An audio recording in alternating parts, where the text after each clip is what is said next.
What is going on, guys? Welcome back to the channel Panthers Advice. Today we are talking about Dave Canales and his thoughts on the game yesterday, and Rico and the line and Micah Parsons. He gave a lot of interesting things. He also talked about the trade deadline a little bit. I think Mike K asked a question, and Mike did it in a way trying to see if Dave would give him something, because, if Mike were to ask Dave straight up, basically saying, hey, are you guys going to do anything?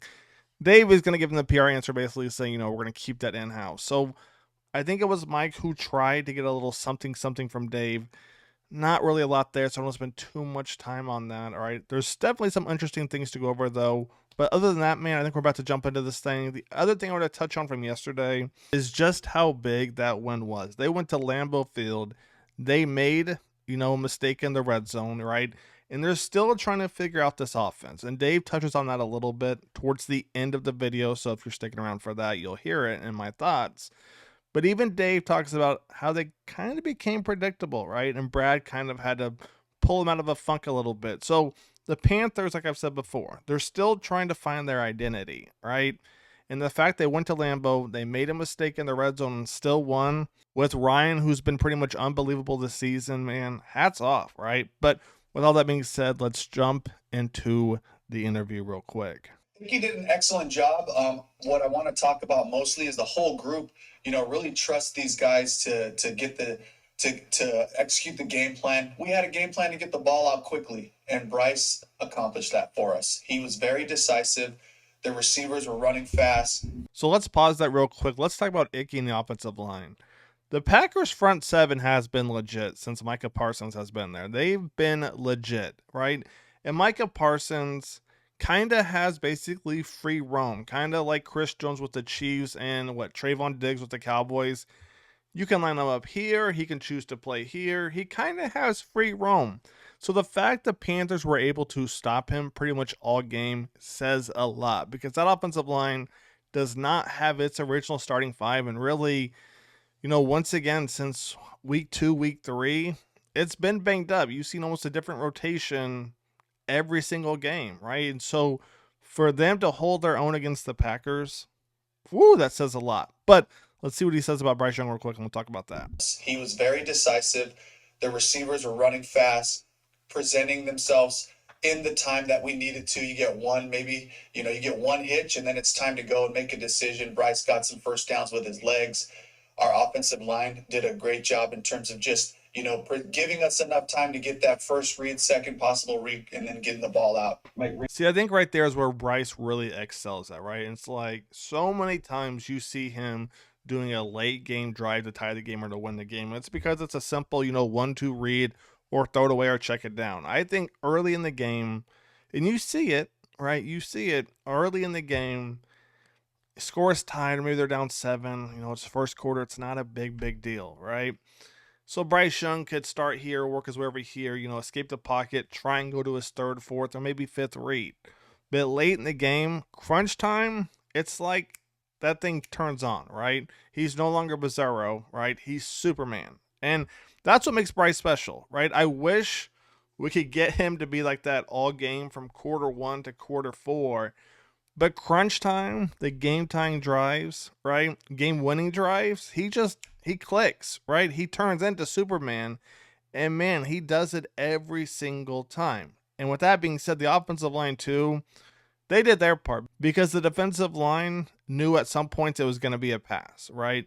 And so they had to hold their own. Bryce Young knew it was coming. The DBs, they know what route's coming to a point, right? Because if you've got, a minute left, 45 seconds, under 2 minutes, most likely they're going to cut out, they're going to cut in. You can kind of get a tell based off how that receiver's running. Are they near the sideline? Where they lined up at, right?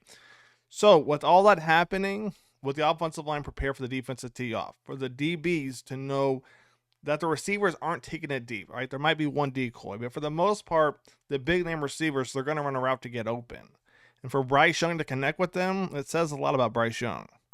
Was there one? I know you talked about he's had excellent games. He's been running violently and that kind of thing.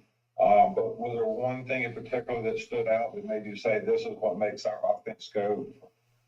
I love when he runs the ball. He runs physically, and when he finishes his runs, makes the DBs have to show up and make decisions about whether they want to put a shoulder on him or not. Just gets the group going, and the guys get they get really animated when he finishes runs, in a violent manner. And I mean, Dave said it pretty good right there. When he's in, he makes everybody better. Now, with that being said, should Rico have played, kind of the last 2 weeks? Probably. I just think Dave has gone through so many changes, from Bryce Young to the offensive line to, really bringing a whole new front seven, two rookie edge guys, safety problems. I think he wanted to give the one guy a shot, all right, who's been consistent on this team since he got here. Looking back, hindsight's 2020, but when it's all said and done, man, you watch Rico and he's good. And like I said, when the Panthers signed him, what a 1 year, $3 million deal on a dude who doesn't have that many snaps in the NFL because he sat behind Pollard, in Dallas. What a steal. Let's keep it going. I wanted to also ask about Rico. It appeared that he was limping in between plays there in the second half. Is there any update on his condition? And just generally speaking, what did it mean for what did it mean for him to be able to persevere through the pain like that? Yeah, we'll give all injury updates and all that on Wednesday, but he was able to finish all the way through the end of the game. I meant to be showing this screen, my fault. I forgot to. I think I did on the last one too, my fault. But as far as Canales and Rico and the injury, it's something they're going to have to figure out, right? Because I talked about this yesterday in the post game. Rico was gassed against Miami and Cowboys because the Panthers were running him, almost into the ground. And again, like I said yesterday, right, during the post game, they're going to have to find a way for a drive to let him rest, right? And then basically that fourth quarter, just keep pushing him, right? That's when the defense is worn down the most. Earlier I said, kind of start Chuba and then bring Rico in. Obviously I've kind of changed my perspective on that, right? So you got to start Rico, figure out how to insert Chuba in there, this drive and maybe that drive. That way Rico, fourth quarter, like against the Packers, when the Packers, like Dave was going to bring up, stopped the run, stopped Rico. Part of it's probably because of their defensive line, but part of it's probably because Rico's pretty tired too. He was in there for a lot of snaps. Obviously hamstring or something going on with him, so I'm sure that didn't help him. The more they can keep him healthy throughout the game, I think the better it is for everybody. But hey, what do I know? Let's keep it going. I was working through some things and, just really proud anytime the guys are able to go back in there. Damian Lewis, missed a little bit of time, came back in, finished, just a couple of different guys that, had to work something out, sort something out and said, look, this team, this game, this moment is too important to me. I'm going to be back out there for my guys and make that happen. What is it about Bryce Young playing really well in the fourth quarter and finding his best football, particularly on these final drives? He's comfortable in those moments. He believes he belongs in those moments. I believe he does too. And as we collectively, as a team, put ourselves into...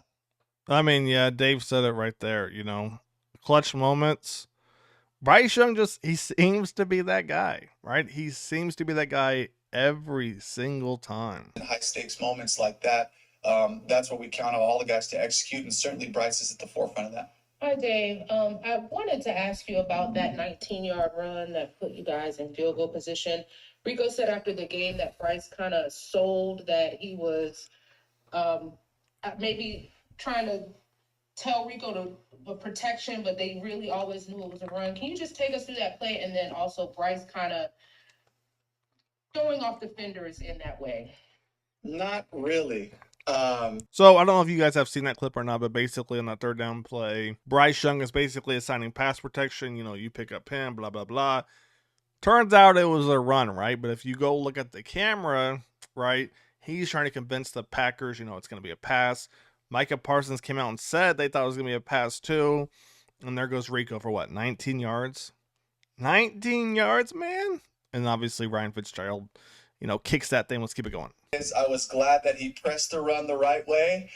He set it up and then kind of ripped it, finished, with good ball security right there. And just loved the way that he hit it with speed, and other than that, third down, try to give a pass formation and see if we could have some success on the run, and try to keep teams off bounds. I'm good. That was actually kind of my question too. Michael Parsons said after the game that they were expecting a pass on that play. Can you just talk about the misdirection that you guys were able to hit the Packers defense with, not just on that play, but just throughout the game?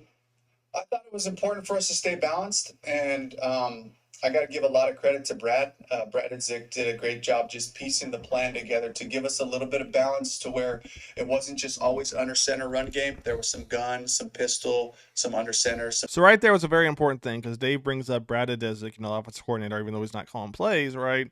Talks about making sure Dave Canales stays balanced. So in the gun, under center, in the pistol, so on and so forth, right? I think sometimes Dave, he rides this. He'll ride Rico. He'll ride the 5 receiver set like they did. I think it was Arizona, where he was just so aggressive all the time. It's like, well, you were just down by, 14, 17 points. Why are you trying to be so aggressive, And so I think it's good that either Brad has stepped up or Dave told him to step up. Because sometimes Dave will just sit there and just, run it at your throat every single time, even if it's not working, and then expect Bryce to convert on 3rd and 10. The thing with that, what we have to remind ourselves is, just like Rico has to get into a rhythm, we can't expect Bryce to be on fire if he's not getting into a rhythm. It's the same thing with certain receivers, right? Dave talked about it with Leggett, I think 2 or 3 weeks ago. They were trying to get him involved more, get his momentum going, right? They had screens, they had a drag route, so on and so forth. So it's very important that you get Bryce Young going early, you get Rico going early, and then any receivers as well too, right? So definitely a lot for Dave to take on as a rookie head coach. I think I might have swayed a little bit off topic, right? But where I'm going is where Dave thanked Brad, for making sure he stays balanced. It's something they're going to have to work on, keep working on, obviously, because I don't think they're there yet, right?